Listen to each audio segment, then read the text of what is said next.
Stimming को सिर्फ autistic बच्चों के साथ मुंसलिक किया जाता है, लेकिन हकीकत यह है कि आम इंसान भी स्टिमिंग करते हैं। स्टिमिंग क्या है, इसके फ़ायदे और नुकसान क्या हैं और स्टिमिंग करने की वजूहात क्या हैं, मैं कोशिश करूँगी कि आपको इन तमाम सवालों के जवाब इस वीडियो में दे सकूँ।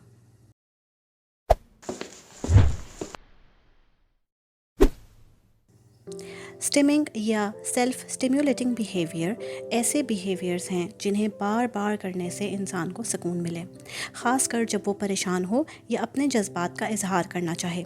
जैसे परेशानी में हम नाखून कुतरते हैं। स्टिमिंग सिर्फ न्यूरोडाइवर्स लोग ही नहीं करते, बल्कि न्यूरोटिपिकल लोग भी करते हैं। लेकिन न्यूरोडाइवर्स इंडिविजुअल्स में स्टिमिंग ज़्यादा शदीद होती है और कभी कभार तो नुकसानदेह भी होती है। कुछ हरकत ऐसी हैं जो तकरीबन सभी में पाई जाती हैं, जैसे नाखून को दांतों से कुतरना, जिल्द को खुरचना, परेशान होने की सूरत में टांगें हिलाना या चक्कर लगाना और खुशी में गुनगुनाना। कुछ हरकत ऐसी हैं जो न्यूरोडाइवर्स लोगों में ज़्यादा पाई जाती हैं, जैसे हाथ हिलाना, सर मारना, ज़ोर ज़ोर से पलकें झपकाना, ख़ुद को मारना, ख़ुद को या चीज़ों को गोल गोल घुमाना, कानों के पास ताली बजाना, मुंह में चीज़ें डालना या चबाना, एक ही जुमले या लफ्ज़ को बार बार बोलना, किसी भी ऑब्जेक्ट को आंखों की साइड से देखना, दरवाजे खोलना और बंद करना, लाइट के स्विचेस को ऑन और ऑफ़ करना और एक ही वीडियो या आवाज़ को बार बार देखना या सुनना।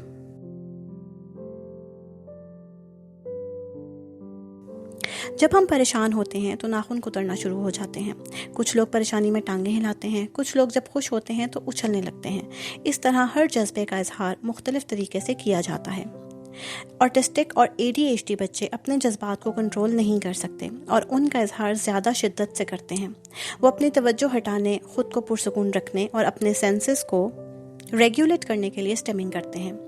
हर बिहेवियर के पीछे कुछ वजूहात होती हैं, जैसे अगर बच्चा अपने कानों पर हाथ रख रहा है तो हो सकता है वो हल्की सी आवाज़ को भी ज़्यादा महसूस करता हो।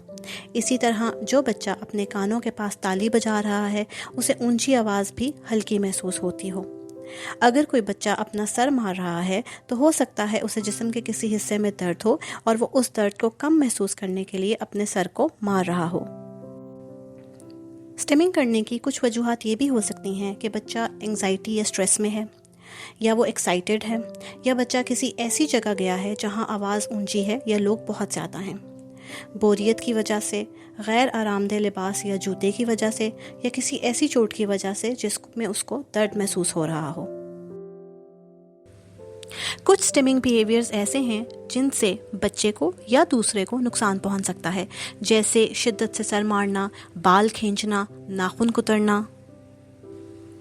ज़्यादा स्टिमिंग करने से बच्चे अपनी ही दुनिया में रहते हैं और सीखने के अमल और लोगों से बातचीत नहीं कर पाते। जैसे कि बच्चा अपनी आंखों के पास उंगलियों को हरकत दे रहा है तो वो खिलौनों के साथ मुनासिब तरीके से नहीं खेल रहा।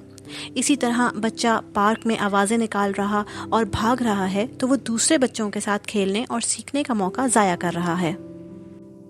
स्टिमिंग को रोकना नहीं चाहिए क्योंकि ये इमोशंस को रेगुलेट करती है, लेकिन अगर स्टिमिंग शदीद हो और बच्चे को या किसी और को जिस्मानी नुकसान पहुंच रहा हो तो फिर उसको दूसरे बिहेवियर्स से बदलना चाहिए और ऑक्यूपेशनल थेरेपिस्ट से रुजू करना चाहिए। अगर स्टिमिंग किसी बेचैनी या एंग्जाइटी के सबब है तो बच्चे को कामिंग एक्टिविटीज़ करवाइए। अगर स्टिमिंग हाइपरनेस की वजह से है तो बच्चे को एक्सरसाइज करवाइए या ऐसी फिजिकल एक्टिविटीज़ करवाइए जिससे उसकी हाइपरनेस कम हो। अगर स्टिमिंग सेंसरी नीड्स की वजह से है तो बच्चे को सेंसरी एक्टिविटीज़ करवाइए। सेंसरी एक्टिविटीज़ सेंसरी टॉयज से भी करवाई जा सकती है, जैसे stress balls, textured toys, quiet fidgets, tactile stim toys, plastic bags, fidget spinners, deep pressure, glitter jars, essential oils. हर इंसान को अपने जज्बात के इजहार की आज़ादी हासिल है। सिर्फ इसलिए इन बच्चों को स्टिमिंग से मना करना कि लोग क्या कहेंगे या लोग देखेंगे सही रवैया नहीं है। याद रखें, स्टिमिंग इन बच्चों के इजहार का एक तरीका है। ये बुरा बिहेवियर नहीं है और ना ही ये जानबूझकर किया जाता है।